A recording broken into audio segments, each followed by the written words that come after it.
तो हेलो दोस्तों, आज हम स्टार्ट करेंगे जेई और नीट के प्रीवियस ईयर क्वेश्चंस 2002 से लेकर 2013 के बीच के जितने भी क्वेश्चंस आपके प्रीवियस ईयर में आए हैं AIEEE और AIPMT में, या फिर जिनका नाम अब जेई और नीट हो चुका है, उसको हम करेंगे। तो करीबन 2002 से 2013 के बीच में अराउंड आपके पास 60 क्वेश्चन है दोनों के मिला के, और हम इसको 15 क्वेश्चंस के 4 लेक्चर्स में इसको कवर अप करेंगे। आज हमारा पहला लेक्चर है जिसमें हम फर्स्ट 15 क्वेश्चंस करेंगे प्रीवियस ईयर। ठीक है, चलिए तो स्टार्ट करते हैं पहले क्वेश्चन से। देखिए, आपको आपकी स्क्रीन पे पहला क्वेश्चन दिख रहा होगा, देखते हैं फटाफट कि zinc gives H2 gas with H2SO4 and HCl but not with HNO3 because. तो इसके 4 ऑप्शन दे रखे हैं। देखो, इसको समझने के लिए पहले वैसे आपको पी ब्लॉक में ये पढ़ोगे कि जो HNO3 होता है, याद रखना, जो HNO3 होता है वो क्या होता है, वो एक स्ट्रॉन्ग ऑक्सीडाइजिंग एजेंट होता है। एसिड होने के साथ साथ वो क्या होता है, साथ ही साथ वो एक स्ट्रॉन्ग ऑक्सीडाइजिंग एजेंट होता है। मतलब आप समझ ही गए होगे, वो दूसरों को ऑक्सीडाइज करने की कैपेबिलिटी रखता है। ये बात ध्यान रखिएगा, ये बहुत इंपॉर्टेंट बात है। स्ट्रॉन्ग एसिड होने के साथ साथ ये क्या है, एक स्ट्रॉन्ग ऑक्सीडाइजिंग एजेंट भी है। ठीक है, स्ट्रॉन्ग एसिड तो है ही, बट साथ ही साथ क्या है कि स्ट्रॉन्ग ऑक्सीडाइजिंग एजेंट भी है। तो ये एक इंपॉर्टेंट बात है जो आपको दिमाग में बिठानी है। अब हम आते हैं बाकी ऑप्शंस पे। तो देखो, zinc act as an oxidizing agent, ये पॉइंट बिल्कुल गलत हो गया, क्योंकि जिंक नहीं है ऑक्सीडाइजिंग एजेंट। ऑक्सीडाइजिंग एजेंट है कौन, आपका HNO3। HNO3 is a weak acid, ये भी बहुत बेकार बात है। HNO3 आपको पता होना चाहिए one of the strongest acid है आपके पूरे एसिड सीरीज में। तीसरा point, in the electrochemical series Zn is above hydrogen. अगर आपको इलेक्ट्रोकेमिकल सीरीज आती है जो मैंने आपको क्लास में समझाई थी, तो आप याद करो कि Zn हाइड्रोजन के ऊपर नहीं आता, हाइड्रोजन के नीचे आता है। अगर आपको याद करो तो ऊपर वाला जो हाइड्रोजन था, याद करो आप, जो मेटल्स के नीचे जो आती है फर्स्ट सीरीज जो एंड होती है हाइड्रोजन से। एंड द चौथा पॉइंट क्या है कि NO3 minus is reduced in preference of hydronium ion. अब मेरे को एक बात बताओ प्यारे बच्चों, अगर आप थोड़ा बहुत समझ पा रहे होगे, अगर HNO3 एक स्ट्रॉन्ग ऑक्सीडाइजिंग एजेंट है तो इसका खुद का क्या होगा, खुद का इसका क्या होगा बच्चों। जब ऑक्सीडाइजिंग एजेंट है मतलब ये दूसरों को ऑक्सीडाइज करेगा, मतलब खुद का क्या होगा, इसका रिडक्शन। तो पहले वाले का जो सही जवाब हो गया बच्चों, कौन सा हो गया, वो हो गया ऑप्शन नंबर डी। तो इसको कर लेना बच्चों, पहले वाले का जो जवाब है वो क्या है, ऑप्शन नंबर डी। अब हम आते हैं नेक्स्ट क्वेश्चन पे। अब देखो, नेक्स्ट क्वेश्चन थोड़ा सा आपको याद करने वाला क्वेश्चन है। ये पूछ रहा है कि the efficiency of a fuel cell is given by. अभी आपको याद करना पड़ेगा कि ईटा क्या होता है, फ्यूल सेल का एफिशिएंसी क्या होता है। तो हम देखते हैं, इसका फॉर्मूला आपको याद करना पड़ेगा। Efficiency of fuel cell eta is equals to delta G upon delta H। रटने का तरीका बता देता हूँ आपको। अल्फाबेटिकली G के बाद H आता है, तो ऊपर लिखोगे G और फिर नीचे लिखोगे H। That is delta G is equals to Gibbs free energy, और H आपका क्या हो गया, एंथैल्पी। हाँ, इसी फॉर्मूले को इस प्रकार से भी लिख सकते हो, नीट में वापस रिपीट हो सकता है। आपको पता होना चाहिए डेल्टा G क्या होता है, माइनस NFE होता है। तो एफिशिएंसी का एक और फॉर्मूला क्या हो जाएगा, minus NFE upon delta H। Also अगर एफिशिएंसी परसेंटेज में निकाल के पूछें आपसे, तो क्या कर दोगे आप, इसको मल्टीप्लाई बाय 100। तो देखो, याद तो आपको डायरेक्ट ये करना था इस क्वेश्चन के अकॉर्डिंगली, बट मैं आपको 2-3 चीज़ें और बता दिया, जिससे आप क्या करोगे, अगर इसके अलावा कुछ और क्वेश्चंस भी बनते हैं तो आप उसको भी सॉर्ट आउट कर लेना। तो ये आपका दूसरा क्वेश्चन हो गया, याद करने वाला क्वेश्चन था, इसलिए अगर आएगा तो आप एग्जाम में कर पाओगे, नहीं आएगा तो नहीं कर पाओगे। तो इसका अगर हम ऑप्शन देखें तो पहले, दूसरे, तीसरे, चौथे में आप ऑब्जर्व करो, option number B is the right answer. अब तीसरा क्वेश्चन करते हैं। तीसरा क्वेश्चन एनसीईआरटी लेवल का क्वेश्चन है, बहुत आसान सा क्वेश्चन है। The equilibrium constant of the reaction Cu + 2Ag + gives us Cu2 + 2Ag। E not gives us 0.46 volt at 298 kelvin. You have to calculate equilibrium constant. अब मैं आपको एक चीज़ बताता हूँ, ध्यान से सुन लेना अगर आपको नहीं पता हो तो। देखो, हमने नर्स्ट इक्वेशन का फॉर्मूला देखा है, अगर आपको पता हो, E cell is equals to E not of cell minus 0.0591 upon N log concentration of product upon concentration of reactant. ये सारी बातें हम कब करते हैं, जब आपके पास जो रिएक्शन है वो इक्विलिब्रियम में ना हो, इक्विलिब्रियम में नहीं हो, ना हो, ध्यान रखना, नहीं हो, ये बात ध्यान रखना। जब आपकी इक्वेशन इक्विलिब्रियम में ना हो तब हम ये इक्वेशन को यूज़ करते हैं। और तब इस केस में concentration of product upon concentration of reactant को हम क्या बोलते हैं, याद करो, इसको कहते हैं QC, रिएक्शन कोशेंट। आपने पढ़ा होगा class 11 7 chapter number 7 equilibrium. But अगर हम इक्विलिब्रियम की बात करें, जब सिचुएशन इक्विलिब्रियम पे हो तब क्या होता है, तब ध्यान रखना है E0 ऑफ सेल क्या हो जाएगा, 0 हो जाएगा और QC किससे रिप्लेस हो जाएगा, याद करो, KC से।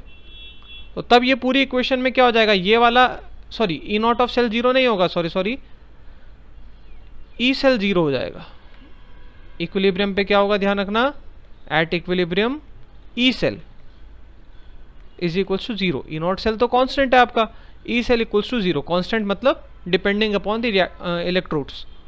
तो E सेल 0 हो जाएगा। तो तब मेरे को बताओ इक्विलिब्रियम पे क्या फॉर्मूला हो जाएगा, E0 cell is equals to 0.0591 upon n log product upon reactant.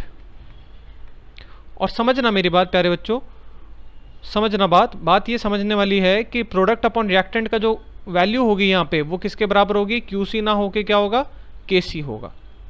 QC ना होके क्या होगा, KC होगा। तो अब हम इसको थोड़ा सा ढंग से लिखते हैं पूरा साफ करके। तो देखो आपका E0 ऑफ सेल का वैल्यू एट इक्विलिब्रियम क्या हो जाएगा, 0.0591 अपॉन n log KC। अब आप अगर क्वेश्चन में नोटिस करो तो आपको E0 ऑफ सेल कितना दे रखा था, 0.46, 0.0591 अपॉन n। अब n की वैल्यू क्या होगी ये आप निकाल सकते हो बहुत आसानी से।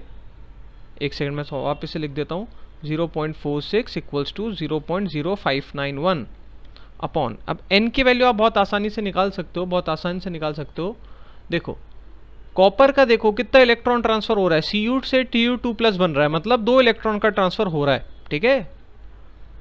वेरस Ag प्लस से Ag जाने में 1 इलेक्ट्रॉन का मूवमेंट हो रहा है। बट अगर 2 Ag है तो 2 का होगा, मतलब आप चाहे इससे देख लो चाहे आप इससे देख लो, आपका इलेक्ट्रॉन हमेशा सेम आएगा, ठीक है। तो अगर आप Ag को देखोगे तो Ag में 1 इलेक्ट्रॉन का मूवमेंट हो रहा है, बट क्योंकि 2 Ag हैं तो कुल मिला के 2 हो गया। वेरस कॉपर का भी कितना हो गया, 2 हो गया। तो आप कोई सा भी एक कंसिडर कर लो। तो n की वैल्यू हो गई 2 log KC। अब आप 2 को उधर ले जाओ, मल्टीप्लाई हो जाएगा, ये डिवाइड हो जाएगा। तो अगर आप log KC की वैल्यू निकालोगे, रफली मल्टीप्लाई डिवाइड करना है, ध्यान रखना रफली, तो ये आ जाएगा 15.5 के आसपास, ठीक है, 15.5 के आसपास आ जाएगा। तो KC कितना आ जाएगा आपके पास, KC आ जाएगा एंटी लॉग ऑफ 15.5। अब बहुत सारे बच्चे सोचेंगे कि सर एंटी लॉग तो आपने सिखाया ही नहीं, हम कैसे करें। तो प्यारे बच्चों आपको इतनी बात तो थोड़ी बहुत समझ में आई जानी चाहिए कि अगर 15 आगे लिखा हुआ है तो 10 की पावर 15 के टाइम्स में आएगा KC। अगर आपको बेसिक एंटी लॉग तो पता ही होगा ना आपको। अगर मैं आपसे पूछूं एंटी लॉग ऑफ जितना भी आगे जितने भी नंबर्स होते हैं कम से कम उतनी पावर तो आएगी, सीधी सी बात है।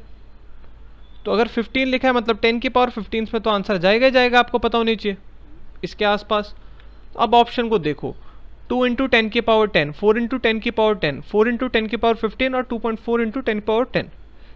तो कौन सा ऑप्शन प्रेफर करोगे आप, खुद ही बताओ। सी ऑप्शन क्या प्रेफर करोगे, जी हाँ। तो ऐसे हर चीज़ के लिए आपको एंटी लॉग नहीं पता होना चाहिए। ऐसा नहीं है कि आप एंटी लॉग पता करके आपका आंसर सही निकलेगा, आप आसानी से आंसर निकाल सकते हो, ठीक है। तो ये आपका क्वेश्चन नंबर 3 भी क्या हो गया, कंप्लीट। अब हम आते हैं क्वेश्चन नंबर 4 पे। क्वेश्चन नंबर 4 को देखो, on the basis of the following E0 values the strongest oxidizing agent is. अब देखो स्ट्रॉन्गेस्ट ऑक्सीडाइजिंग एजेंट कौन होगा, जिसका खुद का क्या होगा, खुद का क्या होगा बताओ मेरे को। एक बात बताओ, अगर कोई चीज़ एक स्ट्रॉन्ग ऑक्सीडाइजिंग एजेंट है मतलब खुद का क्या होगा उसका, रिडक्शन। तो सीधी सी बात है, जिसका रिडक्शन पोटेंशियल ज़्यादा होगा वो क्या होगा, एक स्ट्रॉन्ग ऑक्सीडाइजिंग एजेंट होगा। ये बात ध्यान रखना है, ठीक है। अब हमें यही आइडेंटिफाई करना है कि कौन अच्छा रिडक्शन कर रहा है या किसका रिडक्शन पोटेंशियल ज़्यादा है। अब देखो नोटिस करो, यहाँ पे अगर आप FeCN4 को देखो तो यहाँ पे Fe का ऑक्सीडेशन स्टेट कितना होगा FeCN4 में, सॉरी FeCN6 4 माइनस में, FeCN6 4 माइनस में Fe का ऑक्सीडेशन स्टेट कितना होगा अगर आप निकालोगे तो x minus 6 equals to -4, that is x equals to +2, ठीक है। वेयर एज आप अगर देखोगे यहाँ पे यहाँ पे Fe का ऑक्सीडेशन स्टेट कितना होगा, तो निकालते हैं FeCN6 3 minus that is equal to x minus 6 equals to minus 3 that is x equals to plus 3।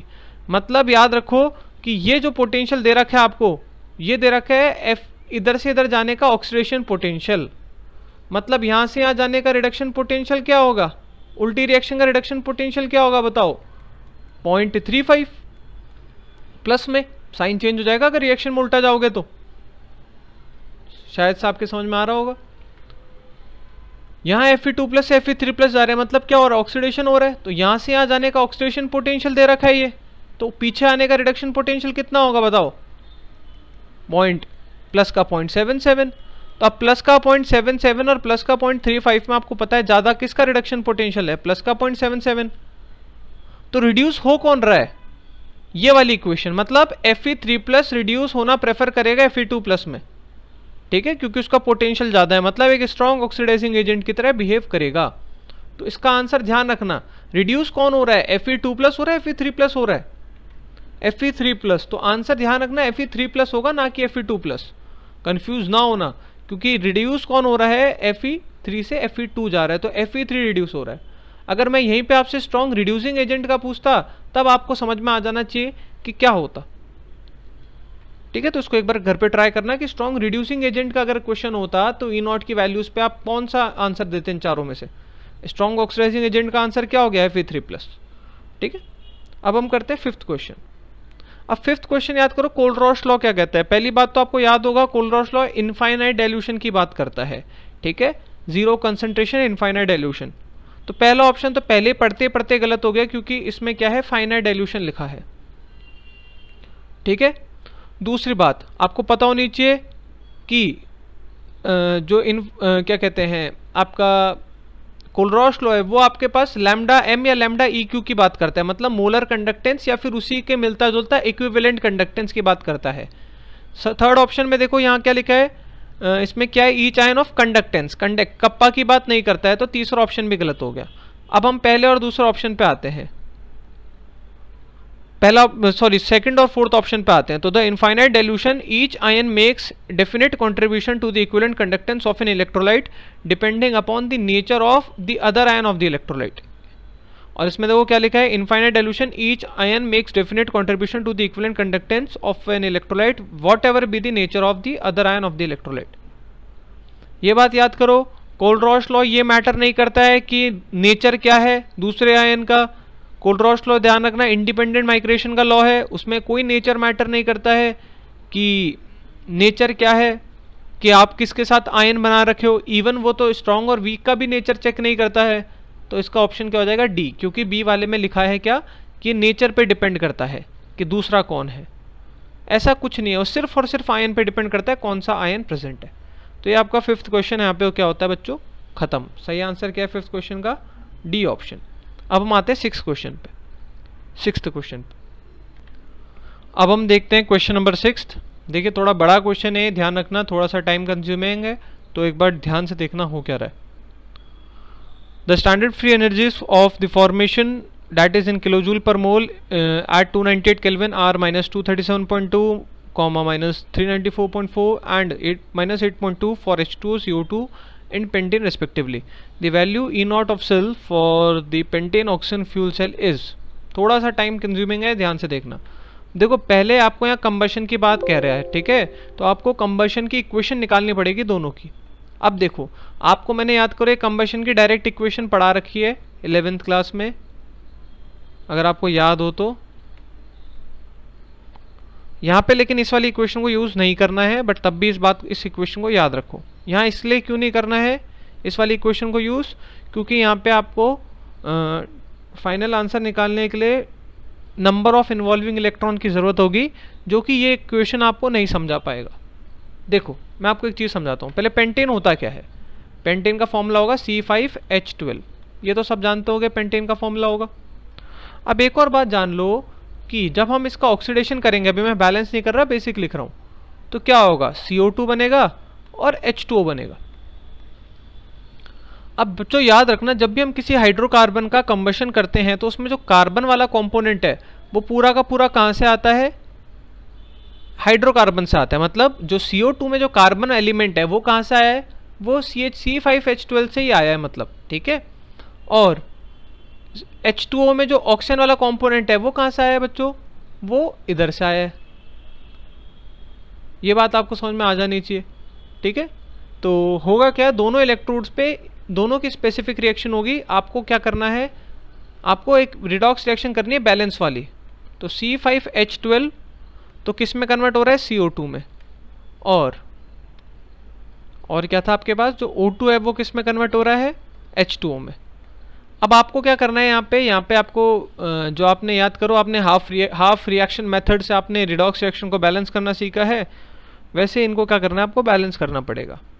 तो एनोड पे ये वाली रिएक्शन चलेगी, ऑक्सीडेशन हो रहा है क्योंकि, और कैथोड पे ये वाली रिएक्शन चलेगी क्योंकि रिडक्शन हो रहा है। अभी आपको बैलेंस करनी आनी चाहिए, EOHC याद करो। बैलेंस करनी नहीं आती तो वहाँ बैलेंस प्रिपेयर करके आओ अपना वो वाला टॉपिक, क्योंकि उसके बिना काम नहीं होगा। मैं अभी फाइनली बैलेंस इक्वेशन लिख रहा हूँ, ठीक है, जिससे थोड़ा टाइम बचे। तो यहाँ पे H2 आ जाएगा, यहाँ पे 5CO2 आ जाएगा, यहाँ पे 32H+ आयन आ जाएंगे, और यहाँ पे क्या आ जाएगा, 32 इलेक्ट्रॉन। याद रखना एसिडिक मीडियम पे करना है सारा का सारा काम। और अगर इसके लिए करेंगे तो कितना आ जाएगा, यहाँ पे 8 आ जाएगा, यहाँ पे 32H+ आ जाएगा, यहाँ पे 32 इलेक्ट्रॉन आ जाएगा, एंड यहाँ पे हम क्या कर देंगे, फाइनली 16H2 आ जाएगा। एंड फाइनली जब दोनों को ऐड करेंगे तो फाइनल इक्वेशन क्या आएगी, फाइनल इक्वेशन आएगी आपके पास C5H12 + 8O2 gives us 5CO2 + 6H2। ये फाइनल इक्वेशन आएगी। तो ये आप फाइनल इक्वेशन उस वाले फॉर्मूले से भी निकाल सकते थे जो मैंने आपको कंबशन का बैलेंस इक्वेशन वाला फॉर्मूला सिखाया है, अगर आपको याद हो। CXHY + X + Y/4O2 gives us XCO2 + Y/2 H2O, where X and Y are number of carbons and hydrogens respectively। But हम वहाँ ये वाला यूज़ इसलिए नहीं कर रहे क्योंकि हमें नंबर ऑफ इन्वॉल्विंग इलेक्ट्रॉन्स की ज़रूरत है। आपने जब दोनों इक्वेशन को बैलेंस की तो आपने ये आइडेंटिफाई कर दिया कि नंबर ऑफ इन्वॉल्विंग इलेक्ट्रॉन्स कितने हैं बच्चों, 32, ठीक है। चलो अब हम करते हैं पूरे क्वेश्चन में डेल्टा जी की वैल्यू निकालते हैं पहले, फिर हम आएंगे डेल्टा ई सेल निकालना है ना अपने क्वेश्चन पे। क्वेश्चन पढ़ो, क्वेश्चन में क्या निकालना है आपको, E0 सेल निकालना है। पहले आप डेल्टा G0 निकालते हैं, डेल्टा G0, क्योंकि आपको डेल्टा G0 की रेस्पेक्टिव वैल्यूज दे रखी है। अब मेरे को एक बात बताओ, इक्वेशन पे आते हैं वापस से। इक्वेशन क्या थी, C5H12 + 8O2 बैलेंस वाली याद करो, गिव्स अस 5CO2 + 6H2। अब आपको क्या दे रखा है, आपको दे रखी है वैल्यूज दे रखी है किसकी, किलो जूल पर मोल, मतलब एक मोल की एनर्जी दे रखी है। डेल्टा जी दे रखा है कितना, -237.2, -394.4 and -8.2 H2O CO2 and pentane. याद रखना एक मोल की दे रखी है, एक मोल का डेल्टा G0 दे रखा है। अब मेरे को एक बात बताओ, आपका डेल्टा G0 ऑफ रिएक्शन क्या होगा, delta G0 of product minus delta G0 of reactant. अब मेरे को बताओ डेल्टा G0 ऑफ प्रोडक्ट क्या होगा, डेल्टा G0 ऑफ प्रोडक्ट बहुत आसान है, 5 × कितना दे रखा था CO2 को, अगर आप नोट करोगे तो -394.4 ये था, प्लस 6 H2O का कितना दे रखा था क्वेश्चन में, एक सेकंड होल्ड करो, 6 × -237.2। तो ये आपका प्रोडक्ट का हो गया डेल्टा G0, ब्रैकेट क्लोज कर दो, माइनस O2 का तो यहाँ पे कंसीडर करेंगे नहीं क्योंकि O2 को हम काउंट करेंगे नहीं। आपका डेल्टा G0 इसका देखिए क्या कहते हैं, C5H12 का कितना दे रखा है, 8.2, तो -8.2 और वो नेगेटिव में दे रखा है, तो -8.2, ठीक है। तो अब आप इसको सॉल्व करोगे तो कितना आएगा, इसको सॉल्व करोगे तो आपके पास आएगा -338,700 जूल। यहाँ तक क्लियर है। आपने डेल्टा जी ऑफ रिएक्शन निकाल लिया, डेल्टा G0 ऑफ रिएक्शन कैसे, delta G0 of product minus delta G0 of reactant. Delta G0 of product कितना आया, एक CO2 का दे रखा था -394.4, 5 का कितना हो गया, 5 मल्टीप्लाई बाय -394.4। एक H2 को दे रखा था -237.2, तो 6 का कितना आ गया, 6 मल्टीप्लाई बाय -237.2। O2 का यहाँ कंसिडर करने का कोई सवाल पैदा नहीं होता, ना ही दे रखा है, ना ही कोई सेंस बनता है। Minus delta G not of reactant क्या हो गया C5H12 का -8.2। सॉल्व किया तो कितना आ गया, -3387000 जूल।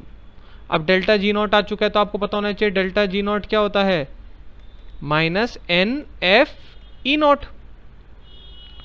तो E0 कितना हो जाएगा यहाँ से, डेल्टा जी नॉट -NF। तो डेल्टा जी नॉट कितना है, -3387000 डिवाइडेड बाय NF, -NF। तो -N कितना था 32 और F कितना होता है 96500। अब आप इसको सॉल्व करेंगे तो आप पास आंसर जो आएगा वो कितना आएगा, वो आएगा, आप सॉल्व करके देखना, E0 ऑफ सेल आएगा, वो आएगा 1.09 वोल्ट। तो आपका फाइनल आंसर कितना हो गया, 1.09 volt. That is this one. तो थोड़ा सा लेंदी क्वेश्चन था, अगर आपके पास टाइम ना बचे तो ऐसे क्वेश्चंस को अवॉइड किया करो, बट क्वेश्चन समझना भी हमारे लिए इंपॉर्टेंट है क्योंकि हमारे पास अभी कोई टाइम का रिस्ट्रिक्शन नहीं है। तो ऐसा हमारा क्वेश्चन नंबर 6 भी क्या होता है बच्चों, कंप्लीट। अब क्वेश्चन नंबर 7 देखते हैं। क्वेश्चन नंबर 7 में क्या दे रखा है, given that Cu2 plus 2 electrons gives a Cu E0 दे रखा है 0.337 और Cu2 plus 1 electron gives a Cu plus that is E0 is 0.153. You have to calculate E0 for the reaction Cu plus electron gives us Cu. तो देखो पहले तो ये देखो कि मैं क्या कर सकता हूँ। देखो एक बात ध्यान रखना, आप लोग अगर सेकंड इक्वेशन को रिवर्स करके और दोनों को ऐड कर दो तो आप पास ये इक्वेशन आ जाएगी। तो बहुत सारे बच्चे क्या गलती करेंगे, अगर Cu2 प्लस इलेक्ट्रॉन Cu था तो उसको रिवर्स कर देंगे और E0 कितना आ जाएगा -0.153 एंड देन आफ्टर दैट देंगे वो क्या करेंगे, इन दोनों को ऐड कर देंगे और E0 को ऐड कर देंगे। बट एक बात ध्यान रखना, एज पर द हेस लॉ या जितनी भी आपने चीज़ें पढ़ी हैं अब तक, जो भी ऐड होता है, ऐड हमेशा एनर्जी होती है। ऐड और सब्ट्रैक्ट क्या होती है, एनर्जी होती है। कभी पोटेंशियल या कभी भी वोल्टेज ऐड या सब्ट्रैक्ट नहीं होता कि अगर एक सेल का EMF E1 है और दूसरे सेल का EMF E2 है तो अगर दोनों को ऐड कर देंगे तो EMF E1 प्लस E2 नहीं होगा। ध्यान रखना, ये बात गड़बड़ ना करना। तो ये जो बात की है बिल्कुल गलत बात है, ऐसा बिल्कुल नहीं होना चाहिए। तो आप दोनों को डायरेक्टली ऐड मत कर देना, ठीक है। अब आपको थोड़ा सा तरीके से करना पड़ेगा। हमेशा आप क्या कर सकते हो, एनर्जी को ही ऐड और सब्ट्रैक्ट कर सकते हो। और एनर्जी हम यहाँ पे कौन सी वाली यूज़ करेंगे, गिब्स फ्री एनर्जी। कैसे करेंगे देखो आपको दे रखा था Cu2 plus 2 electron gives us Cu और इसका E0 दे रखा था शायद से आपका 0.337। अब देखो इसका डेल्टा G0 क्या होगा बताओ, इसको 1 ले लेता हूं तो -NFE। N आपको दिख रहे हैं कितने इलेक्ट्रॉन्स का मूवमेंट हो रहा है, 2 का, तो -2 इंटू F इंटू E है मतलब 0.337। ये बार बार मैं ऐसा गलत क्यों लिख रहा हूँ, एक सेकेंड, 0.337। तो ये तो हो गया आपका G1 नॉट, इसको फर्स्ट ले लो। अब सेकंड इक्वेशन थी आपकी, ध्यान से देखना। सेकंड इक्वेशन को मैं रिवर्स कर रहा हूँ। देखो ये थी ना, इसको मैं रिवर्स करके लिखता हूँ। तो रिवर्स करके लिखूंगा तो कैसे होगा, Cu plus gives us Cu2 plus electron और इसके लिए अब E2 नॉट कितना हो जाएगा बताओ। जब रिवर्स कर दी तो E2 नॉट नेगेटिव हो जाएगा तो -0.153 वोल्ट हो जाएगा। तो इसके लिए डेल्टा G2 नॉट कितना हो जाएगा बताओ, -NFE हिसाब किताब चलेगा। N कितना है, 1 है, F ही ले लो फिलहाल, और E कितना है आपके पास, E कितना है बताओ, E है आपके पास -0.153। अब क्या करो, अगर आप दोनों इक्वेशन को अब ऐड करते हो और ऐड क्या करोगे, डेल्टा G1 नॉट और डेल्टा G2 नॉट। तो जब इन दोनों को ऐड करोगे तो आपके पास जो फाइनल आंसर आएगा वो होगा आपका क्या, फाइनल इक्वेशन का डेल्टा G0। तो ऐड करोगे तो क्या आएगा बताओ, Cu2 प्लस से Cu2 प्लस कट जाएगा, 2 इलेक्ट्रॉन से 1 इलेक्ट्रॉन कट जाएगा, तो फाइनल आएगा Cu plus electron gives us Cu। ये हमारी डिजायर्ड इक्वेशन थी जो हमें फाइंड आउट करनी थी, याद करो। जी हाँ, तो अब देखो अगर मैं दोनों डेल्टा जी नॉट को ऐड करता हूँ तो इसमें देखो माइनस कॉमन ले लेता हूँ, एफ कॉमन ले लेता हूँ, तो माइनस एफ तो कॉमन आ गया, तो इसमें क्या बचा 2 इंटू 0.337 मल्टीप्लाई कर ही दो तो ये आ जाएगा 0.674। और डेल्टा जी टू में कितना हो जाएगा, माइनस कॉमन आ चुका है, एफ कॉमन आ चुका है, तो एक माइनस बच रहा है तो माइनस 0.153। ये हिसाब किताब होगा। तो अब इसको सॉल्व करोगे आप, तो सॉल्व करने के बाद अब देखो जो फाइनल इसको जो हम सॉल्व करेंगे तो अपना पास क्या आ गया, हमारे पास एंड रिजल्ट आ गया, एंड रिजल्ट। और एंड रिजल्ट क्या आ गया, delta G not of final reaction. But आपको क्वेश्चन में डेल्टा जी नॉट नहीं निकालना है, अगर आप नोटिस करोगे आपको क्वेश्चन में क्या निकालना है, आपको क्वेश्चन में निकालना है ई नॉट। तो मतलब ये डेल्टा जी नॉट क्या होगा, अब देखो थोड़ा सा मैं इसको सही करके लिख देता हूं। देखो वहां पे क्या आया था, अगर आपने नोटिस किया हो वहां पे अपने पास क्या आ गया था, वहां पे हमने माइनस एफ को कॉमन ले लिया था और हमारे पास आ गया था 0.674 माइनस 0.153, ये आ गया था। अब ये किसके पास, ये आपका final resultant delta G naught आ जाएगा फाइनल इक्वेशन का। तो ये कितना आ जाएगा, अगर आप देखो तो इसको सॉल्व करोगे तो ये कितना आ जाएगा, एफ को अभी मल्टीप्लाई मत करो, ये आ जाएगा 0.52 एफ। इसको जब माइनस करेंगे तो 0.52 के आसपास आ जाएगा, that is delta G not. But आपको क्या निकालना है, आपको डेल्टा जी नॉट नहीं निकालना है, आपको निकालना है ई नॉट। तो इस वाली इक्वेशन के लिए जो फाइनल इक्वेशन है, फाइनल देखो ये वाली, इसके लिए आपके पास ई नॉट ऑफ सेल क्या होगा, तो डेल्टा जी नॉट क्या होगा, माइनस एन एफ ई। और एन कितना है बताओ, इस केस में कितना इलेक्ट्रॉन का मूवमेंट हो रहा है, एक का, तो यहां पे एन कितना है 1। तो अब हम क्या करेंगे, देखो अब ये बराबर ये होगा, तो minus 0.52 F is equals to 1 हो गया माइनस 1, एफ कितना हो गया एफ, और ई कितना हो गया आपका जो आपको निकालना है ई नॉट। तो एफ से एफ कैंसिल आउट, माइनस से माइनस कैंसिल आउट, तो जो फाइनल आंसर आएगा आपका वो कितना आएगा, प्लस में 0.52 वोल्ट। तो थोड़ा सा इसमें ध्यान रखना है। इसमें ध्यान रखने वाली बात यह है कि आपके डायरेक्टली ई नॉट ऐड नहीं होते हैं, डेल्टा जी नॉट ऐड होते हैं, याद रखना ई नॉट ऐड नहीं होते हैं। तो कौन सा आंसर आ गया, डी ऑप्शन आपका करेक्ट ऑप्शन हो गया है। ठीक है, थोड़ा सा टाइम लग सकता है इन क्वेश्चंस में, बट कोई बात नहीं, आपको चलते हुए चलना है, रुकना नहीं है। अब क्वेश्चन नंबर 8 पे आते हैं फटाफट। अब क्वेश्चन नंबर 8 बहुत ही सिंपल सा क्वेश्चन है, एनसीईआरटी वाला क्वेश्चन है। Al2O3 is reduced by electrolysis at low potential and high current if 4 × 10⁴ ampere of current is pass through the molten Al2O3 for 6 hour. आपको करंट दे रखा है, टाइम दे रखा है, और आपको क्या निकालना है, मास निकालना है। बहुत आसान क्वेश्चन है, बहुत आसान क्वेश्चन है। देखो पहले तो एक बात ध्यान रखो, कि अगर Al2O3 टूटेगा, इसमें जो आपका मेटल है वो Al है, तो आप एक बात नोटिस करोगे, क्योंकि आपको Al का डिपोजिशन पता लगाना है ना, शायद से कितना Al डिपॉजिट हुआ, तो Al को नोटिस करो। Al किस में टूटेगा, Al3+ आयन में जाएगा। मतलब आप ये समझ पा रहे होगे क्या, आप ये समझ पा रहे होगे कि जो Al3+ है वो 3 इलेक्ट्रॉन्स कैरी करके Al में कन्वर्ट होकर डिपॉजिट हो जाएगा इलेक्ट्रोड के ऊपर। तो अगर आप इसको थोड़ा सा चेक करो तो इसका मतलब क्या है, अगर आप 1 मोल एल्यूमिनियम लेते हो तो कितने मोल इलेक्ट्रॉन डिपॉजिट होंगे, मतलब कितने मोल इलेक्ट्रॉन्स निकलेंगे, 3 mole of electrons. That is 1 मोल में कितना चार्ज होता है, 1 फैराडे, तो 3 मोल्स में कितना हो जाएगा, 3 फैराडे। मतलब सीधा सा बात है कि अगर 1 मोल Al3+ डिपॉजिट होगा तो इसका मतलब क्या है कि 3 फैराडे का आपके पास करंट जनरेट होगा। अब क्वेश्चन, करंट क्या मतलब 3 फैराडे का चार्ज आपके क्या होगा, जनरेट होगा। अब आपको चार्ज कितना जनरेट हो रहा है पहले ये देख लेते हैं।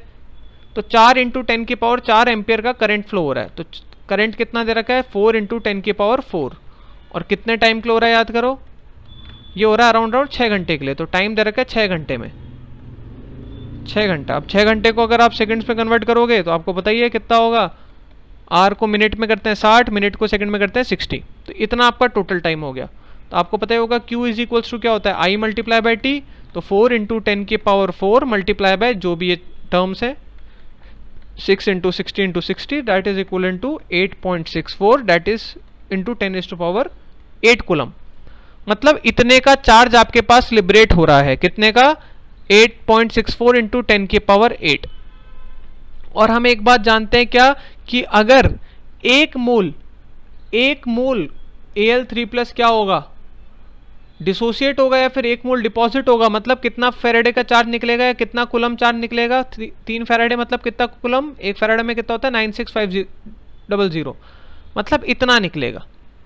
1 मोल एल्यूमिनियम में कितना निकलेगा, इतना निकलेगा, और अपना टोटल निकला कितना है, इतना निकला है। तो हम इससे आइडेंटिफाई कर पाएंगे कि कितना मोल एल्यूमिनियम आपका डिपॉजिट हुआ होगा। तो निकालते हैं फटाफट, देखो फटाफट। अगर 1 मोल एल्यूमिनियम डिपॉजिट होगा तो कितना होगा, 3 मल्टीप्लाई बाय 96500, इतना चार्ज होगा। अभी कितना चार्ज लिबरेट हुआ, अभी हमने निकाला था ना Q इक्वल्स टू IT से, कितना निकला 8.64 इंटू 10 की पावर 8 कूलम। तो यहां से अपने पास x मोल्स आ जाएंगे, x की वैल्यू आ जाएगी। x की वैल्यू कितनी आएगी बताओ, 8.64 इंटू 10 की पावर 8 अपॉन 3 इंटू 96500। ये सब क्या आ गया आपके पास, ये आ गए मोल्स ऑफ एल्यूमिनियम। और अगर आप पास मोल्स ऑफ एल्यूमिनियम आ गए और आपको मास ऑफ एल्यूमिनियम निकालना है तो आप कैसे निकालोगे बताओ, 8.64 इंटू 10 की पावर 8, 3 इंटू 96500। आपको पता होना चाहिए बच्चों क्या, number of moles equals to mass in gram upon molar mass. तो अगर आप पास नंबर ऑफ मोल्स आ गए तो आप मास कैसे निकालोगे, number of moles multiply by molar mass. तो अगर इसको मैं एल्यूमिनियम का एटॉमिक मास कितना होता है 27, तो 27 से मल्टीप्लाई कर दो। तो फाइनली क्या हो जाएगा आपके पास, आंसर आ जाएगा। तो इसको सॉल्व करोगे तो आंसर कितना आएगा, मल्टीप्लाई कर लेना 8.1 इंटू 10 की पावर 4। मोटा मोटा मल्टीप्लाई कर लेना, ध्यान रखना, मोटा मोटा मल्टीप्लाई करोगे तो आपका ऑटोमेटिकली आंसर आ ही जाएगा। ठीक है, चलिए। तो ऑप्शन कौन सा है 8.1 वाला, ये वाला। तो 8th आपका क्वेश्चन यहीं पे कंप्लीट होता है। अब आते हैं हम 9th क्वेश्चन पे। अब 9th क्वेश्चन पढ़िए, the equivalent conductance of m/32, मतलब आपको क्या दे रखा है, कंसंट्रेशन दे रख गया कितना 1/32। ध्यान से सुना मेरी बात, m/32 दे रखा है, मतलब क्या कि आपको मोलैरिटी कितनी दे रखी है 1/32। ठीक है, चलो अब आगे चलते हैं। इक्विवेलेंट कंडक्टेंस मतलब आपको लैम्डा EQ दे दिया कितना 8 mho सेंटीमीटर स्क्वायर। ठीक है, सॉरी इक्विवेलेंट कंडक्टेंस दे रखा है। ठीक है, तो कंडक्टिविटी, हाँ सॉरी, इक्विवेलेंट कंडक्टेंस दे रखा है कितना आपको 8 mho centimetre square and the infinite dilution is this one. तो इस कंसंट्रेशन पे दे रखा है कितना दे रखा है आपको 8.0 और इनफाइनाइट डाइल्यूशन पे कितना दे रखा है 400। तो इससे आप एक आइडिया लगा सकते हो क्या, आपको पता है, आपको एक बात पता होगी, अगर आपको पता होगी अल्फा क्या होता है, लैम्डा m0 या लैम्डा सॉरी, हाँ तो आपको पता होगा क्या अल्फा कितना होता है बताओ, lambda MC upon lambda m0। अब देखो लैम्डा MC कितना दे रखा है आपको, कंसंट्रेशन पे कितना दे रखा है, कितना लैम्डा दे रखा है, अराउंड 8 दे रखा है, तो 8 ये हो गया। और लैम्डा m0 कितना दे रखा है, वो रखा है 400। ठीक है, तो इसको आप सॉल्व करोगे तो कितना हो जाएगा बताओ, 2 इंटू 10 की पावर 2 हो जाएगा, -2, 0.02 हो जाएगा। तो अब आपको क्या निकालना है क्वेश्चन में, you have to calculate dissociation constant. तो के निकालना है आपको। अब के आपको याद करो, मैंने करा रखा है C alpha square upon 1 minus alpha, और अगर अल्फा की वैल्यू बहुत कम होगी तो 1 माइनस अल्फा कितना हो जाएगा बताओ, नियरली इक्वल टू 1। तो कितना हो जाएगा, के C अल्फा स्क्वायर हो जाएगा। याद करो, याद होना चाहिए आपको ये सब चीज़ें। तो बिल्कुल क्लास की बात है, अगर याद नहीं है तो बहुत गड़बड़ वाली बात है। K is equal to C alpha square हो जाएगा। तो अब आपको के निकालना है, कंसंट्रेशन 1/32 दी थी याद करो, और अल्फा कितना दे रखा है आपका 2 इंटू 10 की पावर -2, और उसका स्क्वायर लगा दो। तो अराउंड कितना आ जाएगा ये भाई साहब, ये आ जाएगा आपका 1.25 इंटू 10 की पावर -5। तो आपका ये आ गया आंसर, कहाँ गया, ये आ गया आंसर। 9th क्वेश्चन भी हो गया बहुत आसानी से। अब हम आते हैं 10th क्वेश्चन पे। 10th क्वेश्चन पे आते हैं, बहुत ही सिंपल क्वेश्चन है। 10th क्वेश्चन NCERT का क्वेश्चन है, 10th तो आप ऐसे ही कर लोगे बिना कुछ कराए। For the reduction of silver ions with copper metal the standard electrode cell potential, आपको E0 दे दिया कितना 0.46। डेल्टा G0 निकालो, -NFE, कुछ नहीं करना है 10th का क्या करोगे आप, delta G0 equals to -NFE। बस अब आपको NF और E में गलती नहीं करनी है, ध्यान रखना, NF और E में गलती नहीं करनी है। N आपको देख के बताओ क्या होगा, बहुत आसान है N निकालना, इक्वेशन दे रखी है आपके सामने, सिल्वर और कॉपर की बात हो रही है। तो सिल्वर और कॉपर तो आप जानते होंगे बचपन से, Cu। आप अभी मैं आपसे ये आपको मैं बताने की कोशिश भी नहीं कर रहा कि कौन रिड्यूस होगा कौन ऑक्सीडाइज होगा, बट आप बेसिक सा भी दिमाग लगाओ कि Cu Cu2 प्लस में जाएगा या Cu2 प्लस से Cu जाएगा, यही पॉसिबिलिटी हो सकती है। और Ag प्लस में जाएगा या फिर Ag प्लस से Ag जाएगा। फिलहाल के लिए अभी आप ये समझने की कोशिश करो, इलेक्ट्रॉन ट्रांसफर कितना होगा, इसमें 2 होगा, इसमें 1 होगा, बट बैलेंस करने के लिए इसमें भी कितना हो जाएगा, याद करो 2 हो जाएगा। तो n की वैल्यू कितनी हो जाएगी बताओ, डेल्टा G इक्वल्स टू -2। हमने सारे क्वेश्चंस कर रखे हैं क्लास में कि कौन रिड्यूस होगा कौन ऑक्सीडाइज होगा, ठीक है। F आप जानते ही हो कितना होता है 96500, और E कितना दे रखा है आपको, E दे रखा है 0.46।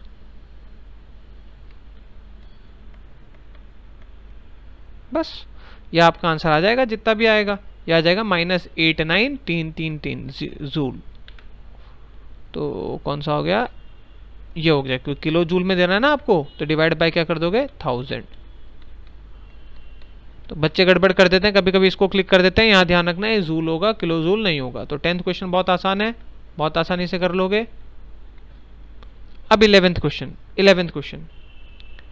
क्वेश्चन बहुत एनसीईआरटी का सीधा सीधा क्वेश्चन है, याद करो। 11th क्वेश्चन क्या कह रहा है, आप याद करो इक्विवेलेंट कंडक्टेंस डाइल्यूशन के बाद क्या होता है। इक्विवेलेंट कंडक्टेंस मतलब मोलर कंडक्टेंस, सीधी सी बात है, दोनों को एक तरह से देखा करो। लैम्डा एम और लैम्डा EQ आर सेम, बस नॉर्मेलिटी और मोलैरिटी के तो फर्क है। अब अगर आपको लैम्डा एम का याद होगा कि डाइल्यूशन से लैम्डा एम बढ़ता है या कम होता है, तो आपको ये भी पता होना चाहिए कि फिर ये क्या होता है। याद करो लैम्डा एम डाइल्यूशन से क्या होता है, बढ़ता है, क्लास के नोट्स में सब मिल जाएगा। तो लैम्डा EQ भी क्या होगा, बढ़ेगा। तो आपको ये बात ध्यान रखनी है कि 11th क्वेश्चन क्या कह रहा है कि डाइल्यूशन बढ़ने से क्या होगा, मोबिलिटी पे क्या फर्क आएगा या फिर किसी भी चीज पे क्या फर्क आएगा। तो ऑब्वियस सी बात है, लैम्डा डाइल्यूशन बढ़ने से लैम्डा एम इक्विवेलेंट बढ़ जाएगा, तो ओवरऑल आयंस का मूवमेंट भी आसानी से हो जाएगा, मोबिलिटी भी आसानी से हो जाएगी। तो पहला ऑप्शन इसमें बिल्कुल सही है। बाकी ऑप्शन आप देख भी लोगे तो कोई फर्क आपको पड़ने वाला है नहीं, क्योंकि आयंस नहीं बढ़ेंगे बच्चों, ध्यान रखना। डाइल्यूशन से आयंस थोड़ा ना बढ़ जाएंगे, क्योंकि स्ट्रॉन्ग इलेक्ट्रोलाइट है, याद करो। अगर पहले 100 आयंस थे तो 100 के 100 टूट ही गए होंगे, तो आयंस नहीं बढ़ेंगे।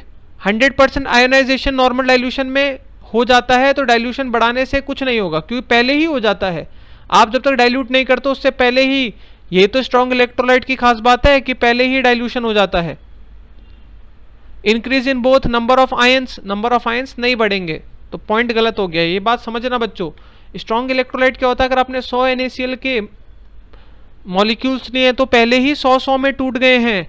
अब चाहे आप पानी को बढ़ाओ या पानी को कम करो, फर्क नहीं पड़ने वाला, डाइल्यूशन से कुछ खास फर्क नहीं पड़ने वाला, ठीक है।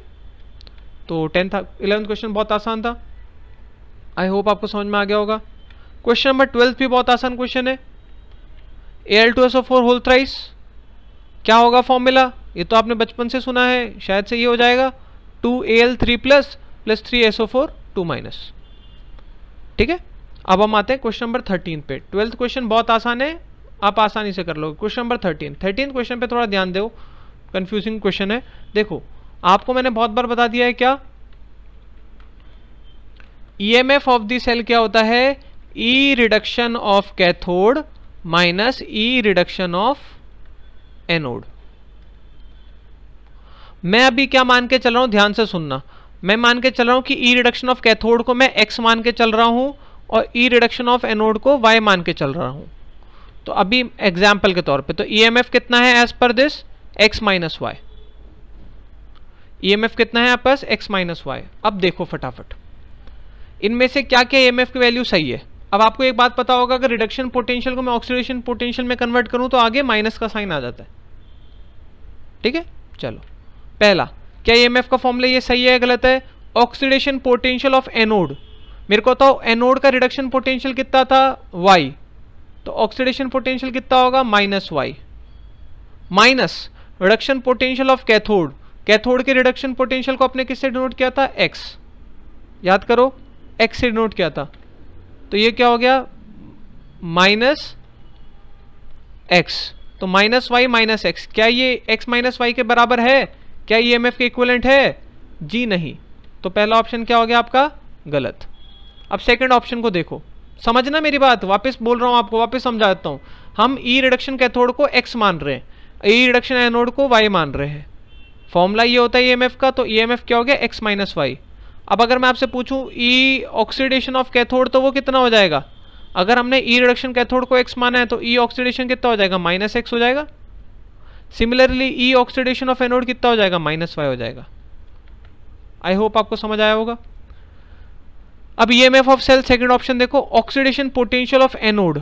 अब रिडक्शन कितना माना था हमने y, तो ऑक्सीडेशन कितना होगा? Minus Y plus reduction potential of cathode, reduction potential कितना माना था कैथोड का? x, तो माइनस वाई प्लस एक्स। मेरे को बताओ क्या minus Y plus X X minus Y के बराबर है? बताओ माइनस वाई प्लस एक्स, क्या ये दोनों सेम है? जी हाँ, देखो ये भी तो x माइनस वाई के फॉर्मेट में लिखा है, तो सेकंड ऑप्शन क्या हो गया आपका? करेक्ट। अब third option, reduction potential of anode y था plus reduction potential of cathode x, तो ये तो गलत हो गया, बिल्कुल गलत है। Oxidation potential of anode, anode का क्या था ऑक्सीडेशन पोटेंशियल? रिडक्शन अगर y था तो ऑक्सीडेशन क्या होगा? Minus Y minus oxidation potential of cathode, cathode का ऑक्सीडेशन पोटेंशियल क्या था याद करो? रिडक्शन था x, तो ऑक्सीडेशन होगा माइनस x, तो माइनस माइनस क्या हो जाएगा? प्लस, तो माइनस वाई प्लस एक्स। तो क्या x प्लस वाई के x माइनस वाई से मैच कर रहा है? जी हाँ मैच कर रहा है। तो ऑप्शन क्या हो गया? सेकंड और फोर्थ। कौन सा ऑप्शन है सेकंड और फोर्थ? A option. ठीक है, आपको समझ में आ गया होगा शायद से। अब नेक्स्ट क्वेश्चन पे आते हैं। देखो नेक्स्ट क्वेश्चन पावर पोटेंशियल वाला आ चुका है, 14 क्वेश्चन। आपको तीनों इलेक्ट्रोड्स की अलग अलग इलेक्ट्रोड्स की क्या दे रखी है? आपको इलेक्ट्रोड पोटेंशियल दे रखा है, आपको उनकी रिड्यूसिंग पावर निकालनी है। रिडक्शन पोटेंशियल पहले ही दे रखा है। अब मेरे को एक बात बताओ, हमने आपको बहुत बार समझा चुके हैं बात कि रिडक्शन पोटेंशियल, पावर और पोटेंशियल क्या होता है याद करो? इन्वर्स होता है, जिसका पावर ज़्यादा उसका पोटेंशियल कम।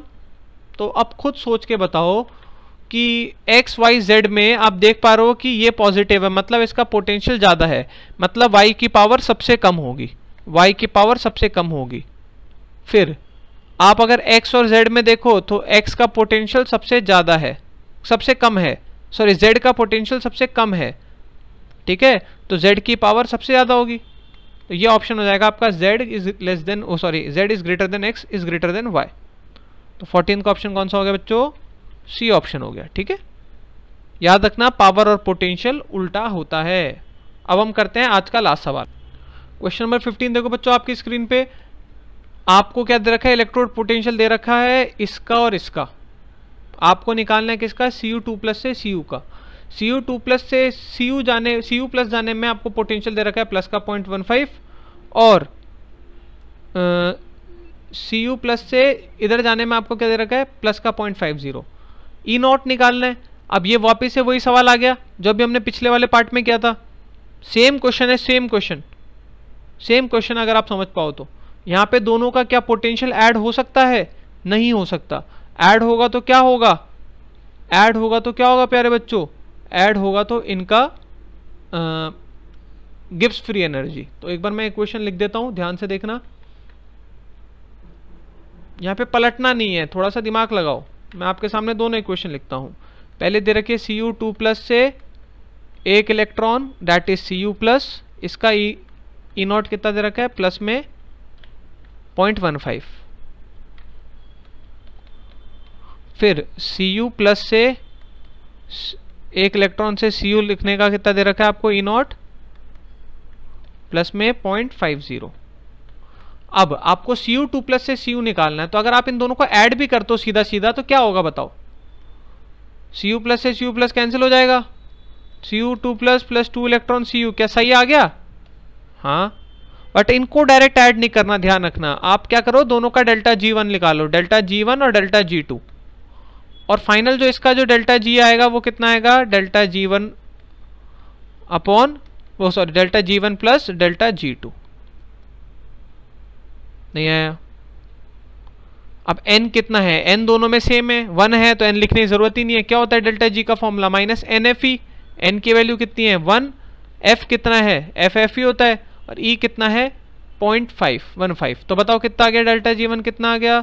Minus NF 0.15 plus minus NFE minus NFE होता है ना 1F.5।